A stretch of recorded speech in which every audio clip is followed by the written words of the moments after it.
Die slim mense sê, en die slim mense bedoel ek nou Strides to Success in Amerika, deur wie ons opleidingskursusse geakkrediteer het.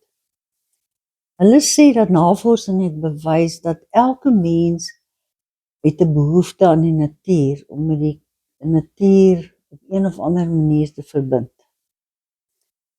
En daarom is die gebruik van 'n dier uit die natuur of die natuur self so 'n wonderlike ding om iemand met wat trauma beleef het, weer op die pad van genesing te bring. Ek kan nie anders as om oor en oor die perd te sê die perd is jou beste nie. Die perd is 'n groot dier wat 'n kind nie maklik kan beheer nie. Hoe kan hy nou 'n ding wat 6 keer, 7, 10 keer meer weeg as hy, hoe kan hy hom beheer? So, ons het geglo in perdgerigte ruiterskap, wat jy kan vertaal na Engels toe natural horsemanship. Ons het gesê alles natuurlik. Soos wanneer ek 'n toom gekoop het, het ek al die ander goed van die toom afgehaal, net die nodige ding ingesit. Want ek het altyd vir die kinders gesê, jy moet met jou persoonlikheid jou perd beheer. Jy het nie allerhande goed wat hom dwing en seermaak of stuur in 'n rigting of wat nie. Jou persoonlikheid. En dit is waaroor die perd so wonderlik gebruik is op Mooikrans in die persoonlikheidsontwikkeling kursusse wat ek aangebied het vir skoolgroepe. Ek het gesorg dat ek in die arena rondloop wanneer daar die skool daar is en wanneer hulle perdry. Ons het 3 arenas gehad, dat elke 10 perde kan vat, so daar's hele bedrywigheid in die gang. En dan loop ek by die ouetjies verby. En dan sê ek sommer, maar jy sit netjies op daai perd. Of kyk net so, waar het jy geleer perdry? Sê nee, dan het ek nog nooit gery nie. Sê, maar dit lyk vir my jy het al gery, so goed te sê. En dan wanneer ek vanaand in daai kursus is en ek met hierdie kursus gee, hierdie dooie kursus, dan het hy daai middag met my gekonnekteer. En kan ek vir hom regtig enige iets vertel wat ek wil, hy sal dit so soetkoek opneem. Ons het ook hierdie persoonlikheidsontwikkeling gesien wanneer die kinders op die plaas is vir 'n week. Die ma bring vir my so 'n ouetjie wat regte klein slappie is. Hy kan nie eintlik behoorlik loop of praat of enigiets nie. En ek besluit ek gaan 'n bietjie meer aandag gee aan hierdie ouetjie. En sommer gou-gou sê ek vir hom, man, gaan vang jou perd. Ek kan nie maar vang nie. Ag nee man, gaan vang jou perd, daar is nie nou tyd, ek gaan vang jou perd. En hy kry dit reg om daai perd te vang en daar verander sy lewe. En toe sy ma hom kom haal die Saterdagmiddag, sê sy, waar is hy? Kyk, daar stap hy tussen die kinders, hulle is op pad perde toe.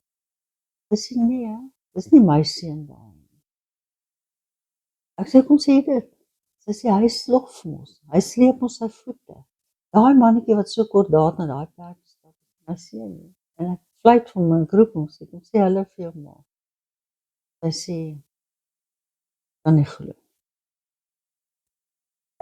Klomp klein veranderingkies, John, maar ek wil jou groot storie vertel wat groot impak op my lewe gemaak het. Ons het nou hierdie plaasvakansies gehou en ons maak reg vir die volgende kamp om te kom. Dit is vir Paasnaweek en die kinders kom donderdag aan en alles is reg. Ek het personeel en nou wil ek daarmee vir jou sê, een van die personeellede was Roan Kombrink. Hy was net klaar met matriek gewees. Hy was van Ermelo en hy het daar gewerk op Mooikrans vakansie.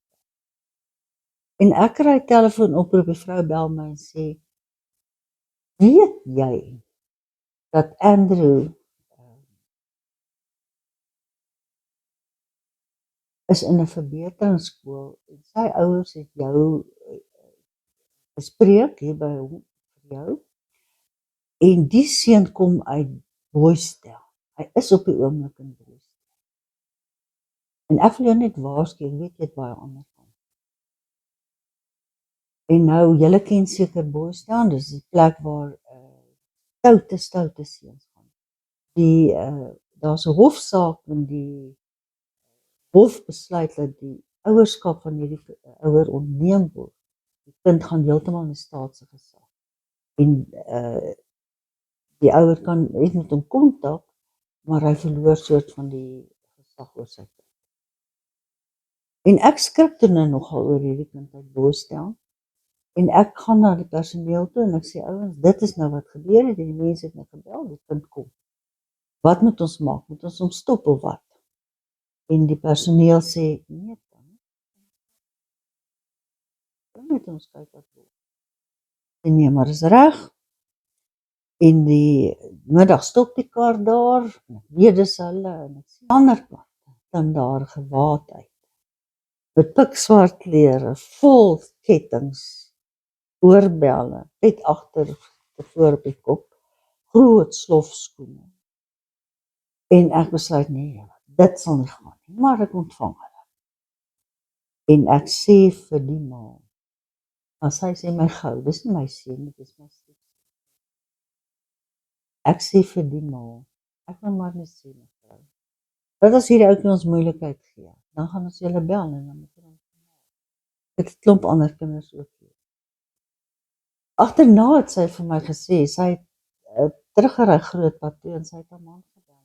Ek wag hier, die vrou gaan nou bel. Toe sê haar man, ag as sy bel dan sal, kom maar, ek sal dan terug. Maar in die gesprek waar die ma nog by was, toe sê ek vir die ouetjie, gebruik jy dwelms? Ek kom sit reg op as jy met my praat. En hy skuif hom reg op en ek sien dat hy probeer sy handskoene uit sy rug en hy draai sy pet reg.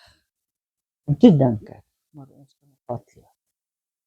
As jy so maak, dan wys dit vir my daar is.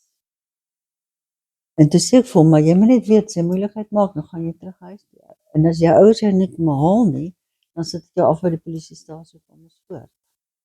Nee, is reg. En uit die aand daar, en ek het 'n oog op hom gehou, nagmars gedoen, en die volgende oggend se perdry, en ek het geweet watter perd moet ek vir hom gee. Ek het altyd, as die kinders leer ken, het ek geweet watter van my perde, want ek het my perde geken. Elkeen se karakter, elkeen se gehad. Ek het besluit, ek het hom hierdie pragtige, lieflike rou met. Groot, sterk perd met so pragtige wit bres. En hy was onmiddellik verlief op die perd. En ek het gesien, hier is my houvas. En ek het hom 'n bietjie geleer perdry en 'n bietjie aandag gegee, maar nie baie dat hy agterkom. Net kyk dat hy reg is. En dit was maandag en dinsdag aand het ek hom geroep.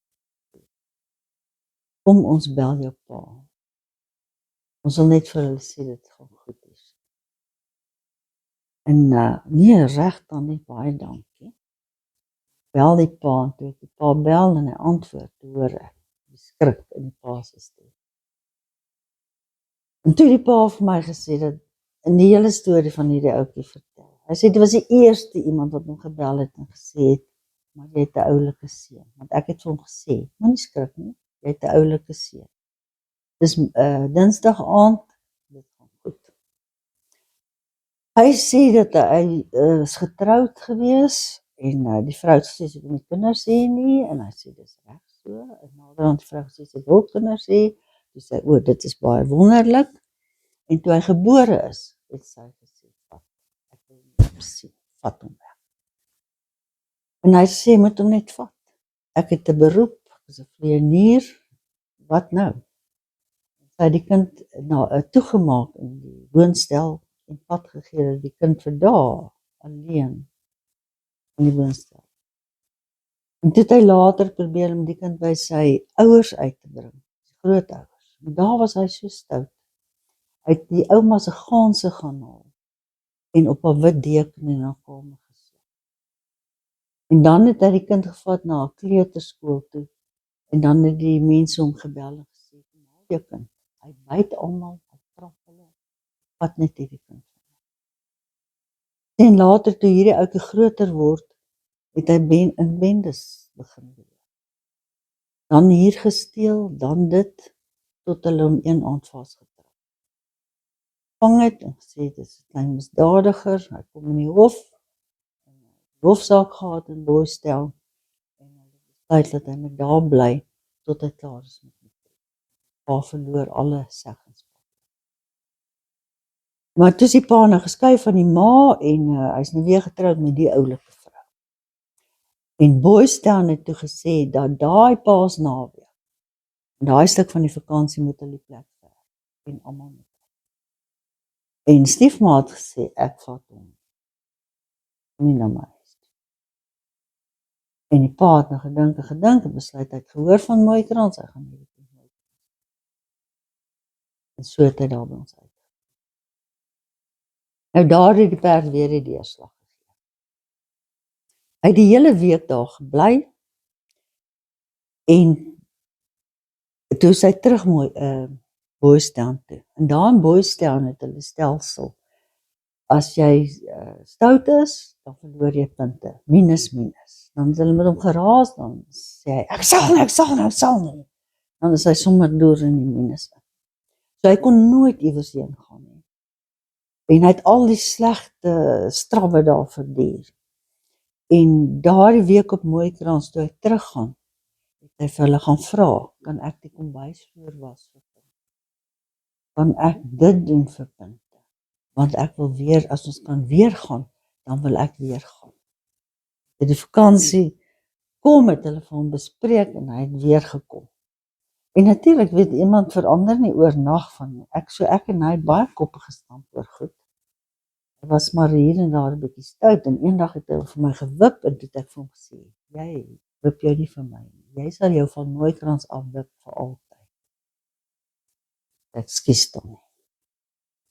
Toe is hy in standaard 8 in Boystel, aan die einde van die jaar, sy pa bel my, sy pa huil, sy pa sê, Elma, ek het wonderlike nuus. Hy is ontslaan, hy kan uitkom op grond van sy goeie gedrag. Ek sê, en ek huil, en ek sê, wat nou? Waar gaan hy? Net nie na Engelse skool toe nie, hoor, asseblief nie, want hy het dissipline nodig. Hy sê, man, dis die ding. Hy wil morgensond toe kom, want hy wil by Mooikrans wees. Hy wil daar skool gaan, en hy wil by jou bly. My kinders is klaar groot, ek sien nie kans om nog 'n kind in die skool nie. Wat van ander landbouskool? Bel hy my weer, hy sê, seunskind was so stout, toe ons by die hoë was. Hy loop in klippe skop, hy kou gom, hy sleep sy voete, net dat die hoof moet sê, ek vat nie hierdie ding. Kan hy nie maar kom nie. Hy sê, goed, maar daar's 'n paar voorwaardes. Hy begin standaard 8 voor, want hy het Engelsskool gehad, nou gaan hy na Afrikanerskool, boereskool. Hy moet standaard 8 oordoen, en dan standaard 9 matriek. Reg? So ek sal met die hoof gaan praat. Nee, kom ons probeer, maar die Boystel nou. En toe ons die dag vir die onderhoud gaan, toe sê ek van die trek vir ordentlik aan. Daar sit hy dan met sy pa se skoene, sy broek, sy truitjie, elke ding is net reg vir die hoof. En ek vra vir die ouers, mag hy lyfstraf kry? Ek sê, ja, mag ons jou lyfstraf gee? Ek sê, ja, dan so. En hy het goed pak gehad. Maar om kort te maak, aan die einde van standaard 9 word hy gekies vir die leerlingraad, en ek het die voorreg gehad verhoog te gaan, soldaat toe te gaan. Hy is getroud, 'n dogtertjie, en is hoor gereeld van mekaar.